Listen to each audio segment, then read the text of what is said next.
বলেন, ওয়ামা খলাকতুল জিন্না ওয়াল ইনসা ইল্লা লিয়াবুদুন, আমি মানব এবং জিনদেরকে সৃষ্টি করেছি শুধু ইবাদতের জন্য। আমি আল্লাহর গোলামি করার জন্য মানব এবং জিনদেরকে সৃষ্টি করেছি। আমি আল্লাহর ইবাদতের জন্য, আমি আল্লাহ তাআলা রব্বুল আলামিনের গোলামি, আমি আল্লাহ তাআলার হুকুমের পায়রাবি করার জন্য বান্দা বান্দীকে সৃষ্টি করেছি। উদ্দেশ্য একটা, কথা ঠিক কিনা? বান্দা আমার গোলামি করবে, আমার গোলামি ছাড়া অন্য কারো গোলামি করবে না। আমি আল্লাহর ইবাদত ছাড়া অন্য কারো ইবাদত করবে না, কথা ঠিক কিনা? একমাত্র আমি আল্লাহর ইবাদত করবে, আমি আল্লাহর ইবাদত করবে, আমি আল্লাহকে সন্তুষ্ট করবে। এই জন্য বান্দা বান্দীকে সৃষ্টি করেছি। বান্দা বান্দীকে আল্লাহ তাআলা রব্বুল আলামিন ইবাদত করার জন্য সৃষ্টি করেছেন। বান্দা বান্দী যদি আল্লাহর ইবাদত করেন, ওই বান্দা বান্দী হবে আল্লাহ তাআলার মুখলিস বান্দা, আল্লাহ তাআলার প্রিয় বান্দা বান্দী হবে, কথা ঠিক কিনা? যারা ইবাদত করবে তারা প্রিয় বান্দা বান্দী হবে, যারা ইবাদত করবে না তারা আল্লাহর প্রিয় বান্দা বান্দী হইতে পারবে না, কথা ঠিক কিনা? আল্লাহর প্রিয় হইতে গেলে আল্লাহর গোলামি করা লাগবে, আল্লাহর ইবাদত করা লাগবে, আল্লাহর হুকুম, আল্লাহ তাআলার নির্দেশ আমাদের মেনে চলা লাগবে। আল্লাহ তাআলা রব্বুল আলামিন বলেন, ও বান্দা বান্দী, তোমরা পূর্ণাঙ্গ ভাবে আমি আল্লাহর ইবাদত করা লাগবে।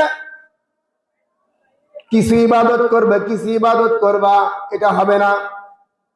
কিছু আমার হুকুম মানবা, কিছু মানবা না, এটা হবে না। পূর্ণাঙ্গ ভাবে আমি আল্লাহর ইবাদত করা লাগবে, পূর্ণাঙ্গ ভাবে আমি আল্লাহর ইবাদত করা লাগবে, আমি আল্লাহর গোলামি করা লাগবে, কথা ঠিক কিনা? তাহলে তোমরা আমার প্রিয় বান্দা বান্দী হিসেবে গণ্য হবা, অন্যথায় তোমরা প্রিয় বান্দা বান্দী হইতে পারবে না। আল্লাহ তাআলা রাব্বুল আলামিন বলেন, ইয়া আইয়ুহাল্লাযীনা আমানু দুখুলু ফিস-সিলমি কাফা ওয়া লা তাত্তাবিউ খুতুওয়াতিশ শাইতান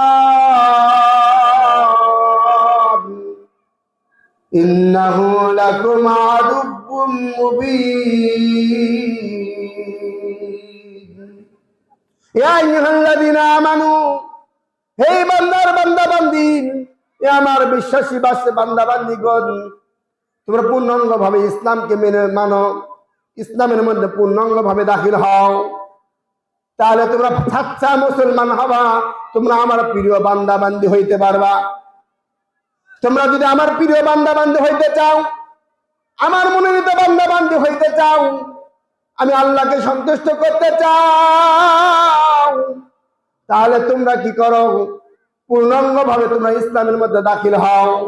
উদখুলু ফিস-সিলমি কাফা, পূর্ণাঙ্গ ভাবে তোমরা ইসলামের মধ্যে দাখিল হও, তাহলে তোমরা আমরা প্রিয় বান্দা এবং বান্দী হইতে পারবে। বলেন সুবহানাল্লাহ। তোমরা যদি প্রিয় বান্দা বান্দী হইতে চাও, ইসলামের মধ্যে পূর্ণাঙ্গ ভাবে আমাদেরকে ঢুকতে হবে, পূর্ণাঙ্গ বিধান আমাদের মানতে হবে। তোমরা যদি পূর্ণাঙ্গ ভাবে আমি আল্লাহর বিধান না মানো, তাহলে তোমাদেরকে কি করবে? শয়তান তোমাদেরকে ধোঁকা দিবে, আর শয়তান তোমাদেরকে তোমার গোলাম বানায় নিবে। শয়তান তোমাদেরকে গোলাম বানায় নিবে, শয়তানের গোলাম বানায় নিবে। যখন কোনো বান্দা বান্দী শয়তানের গোলাম হয়ে যাবে, তখন ওই বান্দা বান্দী আল্লাহর ইবাদত করতে পারবে না, কথা ঠিক কিনা? শয়তান তো আমাদের প্রিয় শত্রু। যারা আল্লাহর ইবাদত করবেন, পূর্ণাঙ্গ ভাবে ইবাদত করবেন, আল্লাহর গোলামি করবেন, আল্লাহ তাআলার দাসত্ব করবেন, আল্লাহর হুকুম মেনে চলবেন, তাদেরকে আল্লাহ তাআলা রাব্বুল আলামিন বলেন, তোমাদেরকে শয়তান ধোঁকা দিতে পারবে না। তোমরা যদি পূর্ণাঙ্গ ভাবে ইসলাম গ্রহণ না করে ইসলামের মধ্যে দাখিল না হও, আর ইসলামের মধ্যে যদি তোমরা দাখিল না হও, তোমরা তো শয়তানের গোলাম হয়ে যাবা, শয়তানের ইত্তিবা তোমাদের হয়ে যাবে, শয়তানের অনুসরণ তোমাদের হয়ে যাবে। আর শয়তান তো তোমাদের বন্ধু না, তোমাদের শত্রু। ইন্নাহু লাকুম আদুব্বুম মুবিন। শয়তান তোমাদেরকে কি করবে? তোমাদের বিভিন্ন প্রকারের আল্লাহর নাফরমানি কাজের মধ্যে তোমাদেরকে নিযুক্ত করে দিবেন। এর কারণে আল্লাহ তাআলা রব্বুল আলামিনের নাফরমানি হয়ে যাবে। আর আল্লাহর নাফরমানি যখন হবে, আল্লাহ তোমাদের প্রতি অসন্তুষ্ট হয়ে যাবে। কথা ঠিক কিনা? আজকে মুসলমান কালেমা পড়ি লা ইলাহা ইল্লাল্লাহ মুহাম্মাদুর রাসূলুল্লাহ, আমরা এই কালেমা পড়ে মুসলমান নিজেকে দাবি করি আমি মুসলমান। কিতাবের মধ্যে এসেছে জবান দ্বারা কালেমা বললে কেউ মুসলমান হয় না। কালেমাটা আমার আপনাদের কি করতে হবে? দিল দ্বারা আমাদের বিশ্বাস করতে হবে, জবান দ্বারা স্বীকার করতে হবে, এবং আর ওই কালেমার উদ্দেশ্য মোতাবেক আমার আপনাদের জীবন যাপন করা লাগবে। কথা ঠিক কিনা?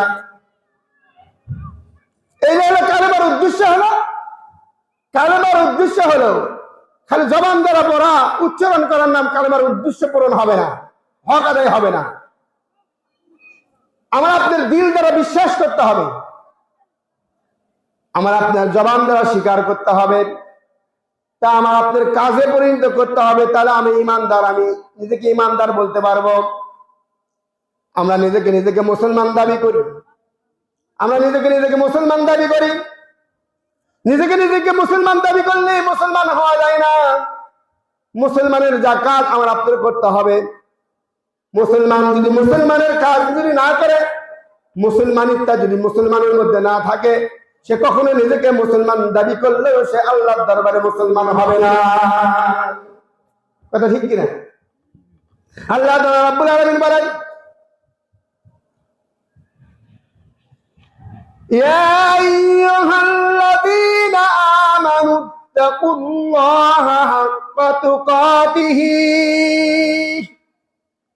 ওয়া লা তামুতুন্না ইল্লা ওয়া আনতুম মুসলিমুন। হে আমার ইমানদার বান্দা বান্দি, তোমরা আমি আল্লাহকে ভয় করার মতো ভয় করো, ভয় করার মতো ভয় করো। আল্লাহকে আল্লাহ বলছেন তোমরা যদি আমি আল্লাহকে ভয় করার মতো ভয় না করো, তাহলে তোমরা নিজেকে মুসলমান দাবি করতে পারবে না। কথা ঠিক কিনা?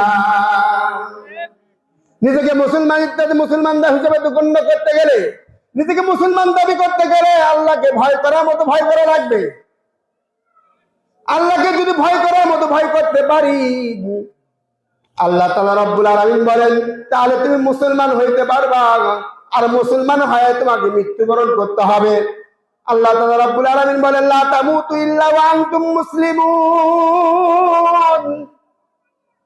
হে ইমানদার বান্দা বান্দি, তুমি আমি আল্লাহকে ভয় করার মতো ভয় করো, আর তোমরা মুসলমান না হয় মৃত্যুবরণ করো না। মুসলমান না হয় মৃত্যুবরণ করো, তাহলে তোমাদের কবরের তোমাদের পরকাল জিন্দেগি সুখময় হবে না। তোমার শ্বাস পরিণতি ভালো হবে না, তোমার পরিণতি হবে ভয়াবহ। তোমার পরিণতি হবে বহুত বড় কঠিন, এবং বহুত বড় কি হবে? অনেক বড় কঠিন হবে, শাস্তির কারণ হবে, লাঞ্ছিত অপদস্থের কারণ হবে। কথা ঠিক কিনা? আগুন হচ্ছে, হ্যাঁ কয়টা বাজে?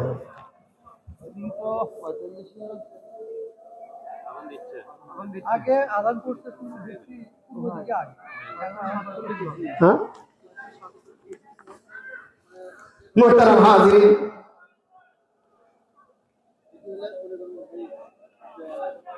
আযান হচ্ছে আমাদের এখানে 7টায় আযান হবে।